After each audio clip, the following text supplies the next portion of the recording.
പഞ്ചായത്ത് തെരഞ്ഞെടുപ്പിൽ കോൺഗ്രസ് മൂന്നാമതാകുമെന്നും LDF വീണ്ടും അധികാരത്തിൽ എത്തുമെന്നുമായിരുന്നു പാലോട് രവിയുടെ പരാമർശം. കോൺഗ്രസ് എടുക്കാച്ചരക്കാകുമെന്നും പ്രാദേശിക കോൺഗ്രസ് നേതാവുമായുള്ള ഫോൺ സംഭാഷണത്തിൽ അദ്ദേഹം പറയുന്നു. ഒരു പഞ്ചായത്തിലെ കാര്യം മുൻനിർത്തി പറഞ്ഞതാണെന്ന വിശദീകരണവുമായി പാലോട് രവി പിന്നീട് രംഗത്ത് വന്നു. നീ നോക്കിക്കോ, 60 അസംബ്ലി നിയോജക മണ്ഡലത്തിൽ BJP എന്ത് ചെയ്യാൻ പോകുന്നെന്ന്.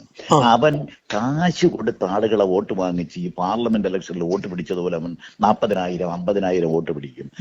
കോൺഗ്രസ് പാർട്ടി 3ാം സ്ഥാനത്ത് ഉച്ചകുത്തി തീർച്ചയായിട്ടും അത് സംഭവിക്കും. കേക്ക് മാർക്സിസ്റ്റ് പാർട്ടി ഭരണം തുടരുകയും ചെയ്യും. ഇതാണ് കേരളത്തിൽ സംഭവിക്കാൻ പോകും. അതോട് ഈ പാർട്ടിയുടെ അതോ ഗതിയായിരിക്കും. ഇതിനകത്ത് മുസ്ലിം കമ്മ്യൂണിറ്റിയിലുള്ളവർ അവർ വേറെ കുറെ പാർട്ടിയിലും കുറെ കമ്മ്യൂണിസ്റ്റ് പാർട്ടിയിലും പോകും. കോൺഗ്രസിനുണ്ടെന്ന് പറയുന്ന കുറെ ആളുകൾ BJPയിലും മറ്റേതെങ്കിലും പാർട്ടികളിലേക്ക് പോകും. ഇത് എടുക്കാത്ത ചരക്കായി ഈ വരുന്ന പഞ്ചായത്ത് ഇലക്ഷനും അസംബ്ലി ഇലക്ഷനും കഴിയുമ്പോഴാണ് നശിക്കുന്നത്. നാട്ടിൽ ഇറങ്ങി നടന്ന് ജനങ്ങളുടെ ഒക്കെ പോയി കണ്ട് നല്ലൊരു സംസാരിക്കാൻ 10% സ്ഥലത്തേ നമുക്ക് ആളുള്ളൂ. ഇത് നമ്മൾ മനസ്സിലാക്കാതെ മുമ്പോട്ട് പോവുകയാണെങ്കിൽ എന്റെ ജലീലെ ഈ പാർട്ടിയെ ഓരോ ഗ്രൂപ്പും പറഞ്ഞ് ഓരോ താല്പര്യവും പറഞ്ഞ് കൂടെ ഇതിനെ കുഴിച്ചു മൂടുന്നതിന്റെ ഉത്തരവാദിത്വം നമുക്കല്ല.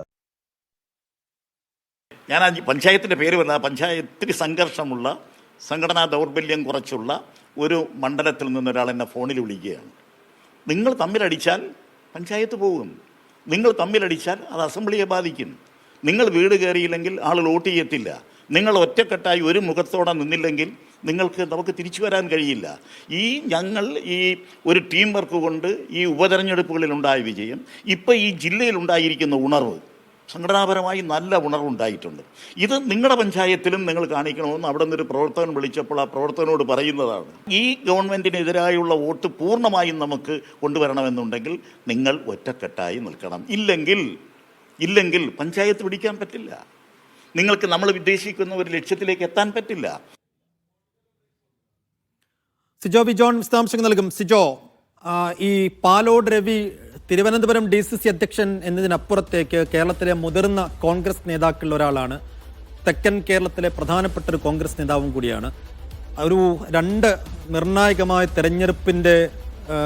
തെരഞ്ഞെടുപ്പിന് വേണ്ടി പാർട്ടി ഒരുങ്ങുന്ന ഘട്ടത്തിൽ ഇങ്ങനെ ഒരു നേതാവിൻ്റെ ഭാഗത്ത് നിന്ന് ഒരു കാരണവശാലും വരാൻ പാടില്ലാത്തൊരു പരാമർശം അദ്ദേഹത്തിൻ്റെ ഭാഗത്തു നിന്നുണ്ടാകുന്നു. അതിന് അദ്ദേഹം നൽകുന്ന വിശദീകരണം, സിജോ ആണ് വിശദീകരണം എടുത്തതും അത് എത്ര കണ്ട് തൃപ്തികരമാണ് സിജോ? അദ്ദേഹം ഒരു കാര്യം പറയുന്നത്, ഈ പുല്ലുംപാറ എന്ന് പറയുന്ന ഒരു സ്ഥലമുണ്ട്, അവിടുത്തെ പ്രാദേശിക നേതാവായ ജലീലുമായി സംസാരിക്കുമ്പോഴാണ് താൻ ഇക്കാര്യങ്ങൾ പറയുന്നത് എന്നാണ്. അത് അവിടുത്തെ പ്രാദേശികമായ ഒരു പ്രശ്നത്തിലാണ് തൻ്റെ ഈ സംഭാഷണം. അവിടെ കോൺഗ്രസ് പ്രവർത്തകർ നേതാക്കൾ ഒട്ടും ഐക്യത്തോടെയല്ല പോകുന്നത്. അങ്ങനെ പോയി കഴിഞ്ഞു കഴിഞ്ഞാൽ വലിയ തിരിച്ചടിയേക്കേണ്ടി വരും. പഞ്ചായത്ത് നഷ്ടപ്പെടുന്ന സാഹചര്യം ഉണ്ടാവും. നിയമസഭാ തെരഞ്ഞെടുപ്പിലും തിരിച്ചടിയേക്കും.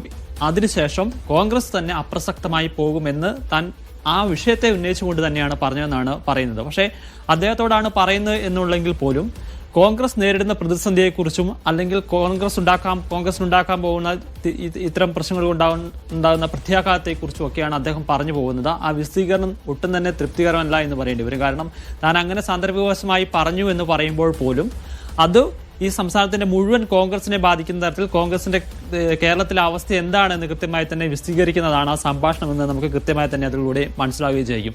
അത് സംഭാഷണം കേൾക്കുമ്പോൾ എന്താണ് ഇദ്ദേഹം ഉദ്ദേശിക്കുന്നത് എന്ന് വെച്ചാൽ BJP 60ഓളം സീറ്റുകളിൽ കാര്യമായി പണമിറക്കി വോട്ടുകൾ പിടിക്കുന്നു.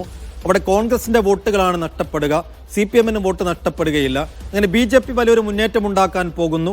അതുകൊണ്ട് സ്വാഭാവികമായി CPM ഭരണ തുടർച്ചയിലേക്ക് വരുന്നു. അതുകൊണ്ട് മാത്രം കോൺഗ്രസ് താഴേക്ക് പോകുന്നു എന്നാണോ അദ്ദേഹം ഉദ്ദേശിക്കുന്നതോ?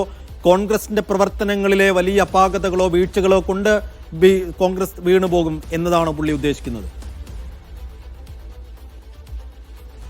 കോൺഗ്രസിന്റെ പ്രവർത്തനങ്ങളിൽ വലിയ തോതിലുള്ള വീഴ്ചയുണ്ട്. വെറും 10% ആളുകൾ മാത്രമാണ്, കോൺഗ്രസ് പ്രവർത്തകർ മാത്രമാണ് താഴെ തട്ടിൽ ഇറങ്ങി പ്രവർത്തിക്കുന്നുള്ളൂ. മറ്റുള്ള ആളുകൾ അത്തരത്തിൽ പ്രവർത്തനങ്ങളിലേക്ക് പോകുന്നില്ല.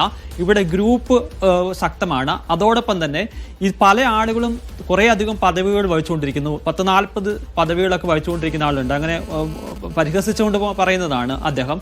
അത്തരത്തിൽ കോൺഗ്രസ് താഴെത്തട്ടിൽ നിർജീവമാണ് എന്നുള്ളൊരു കാര്യം തുറന്ന പറച്ചിൽ തന്നെയാണ് അദ്ദേഹം നടത്തുന്നത്. പക്ഷെ അത് കോൺഗ്രസിലുണ്ടാക്കാൻ പോകുന്ന പ്രശ്നങ്ങൾ അല്ലെങ്കിൽ ആ ഒരു കാര്യങ്ങളെക്കുറിച്ച് അദ്ദേഹം തുറന്നു പറയുകയാണ്. തദ്ദേശ തെരഞ്ഞെടുപ്പിൽ ഈ രീതിയിൽ മുന്നോട്ട് പോയി കഴിഞ്ഞു കഴിഞ്ഞാൽ അത് വലിയ തിരിച്ചടി ഉണ്ടാകും, കോൺഗ്രസിന് തിരിച്ചടി ഉണ്ടാക്കും. അത് നിയമസഭാ തെരഞ്ഞെടുപ്പിലും കോൺഗ്രസിന് വളരെ മുന്നിട്ടെത്താൻ പറ്റത്തില്ല. LDFന് ഒരു തുടർഭരണം ഉണ്ടാകുമെന്ന് വളരെ കൃത്യമായി തന്നെ അദ്ദേഹം അത് പറയുന്നുണ്ട്. പക്ഷെ അതിൻ്റെ ഈ സംസാരിച്ച് തുടങ്ങുന്നത് ഒരു പ്രശ്നത്തെക്കുറിച്ച്, ആ പ്രാദേശികമായ ഒരു പ്രശ്നത്തെക്കുറിച്ചാണ് തുടങ്ങുന്നതെന്നുള്ളത് ശരിയാണ്. പക്ഷെ അതിനുശേഷം അദ്ദേഹത്തിൻ്റെ സംഭാഷണങ്ങൾ മുഴുവൻ പോകുന്നത് കോൺഗ്രസ് നിർജീവമായ അവസ്ഥയിൽ ആണ് എന്നുള്ളത് തന്നെ വളരെ വ്യക്തമാക്കുന്ന ഒരു സംഭാഷണം തന്നെയാണ് അദ്ദേഹം നടത്തുന്നത്. എന്തായാലും വലിയ ജാഗ്രത കുറവ് അദ്ദേഹത്തിന്റെ ഭാഗത്ത് ഉണ്ടായിട്ടുണ്ടെന്നുള്ളത് ഇതിന് മറ്റൊരു തലം കൂടി ഉണ്ടല്ലോ. ഇങ്ങനെ ഒരു ഫോൺ സംഭാഷണം എങ്ങനെ ലീക്കായി? ഇത് ഈ ജലീൽ എന്നാണ് അദ്ദേഹത്തിന്റെ പേര് എന്ന് മനസ്സിലാക്കുന്നു. ബ്ലോക്ക് കമ്മിറ്റി പ്രസിഡന്റ് ആണോ എനിക്കറിയില്ല, തെറ്റാണെങ്കിൽ സിജോ തിരുത്തണം. ഈ ജലീലുമായി ഇദ്ദേഹം സംസാരിക്കുന്നതിന്റെ ഫോൺ റെക്കോർഡാണ്. അതിപ്പോ പാലോട് എന്തായാലും അത് ലീക്ക് ചെയ്യാൻ പോകുന്നില്ല, പിന്നെ ജലീലായിരിക്കും ലീക്ക് ചെയ്യാൻ പോകുന്നത്. അപ്പോൾ തിരുവനന്തപുരത്ത് കോൺഗ്രസിനകത്തുള്ള വലിയൊരു ഭിന്നതയുടെയോ പടലപ്പിണക്കത്തിൻ്റെയോ ഭാഗമായി ഈ ഭാഗം ലീക്കായി പുറത്തു വന്നതാണോ? ഇതിന് വലിയ ഏതെങ്കിലും നേതാക്കൾക്ക് പാലോട് രവിയോടുള്ള എതിർപ്പിൻ്റെ പുറത്തുള്ള ഒരു ഓപ്പറേഷൻ്റെ ഭാഗമായി പുറത്തു വന്ന ഒരു സംഭവമാണോ ഇത്? ഈ വീഡിയോ പുറത്തു വന്നതിൻ്റെ ഒരു വശം എങ്ങനെയാണ് കാണേണ്ടത്?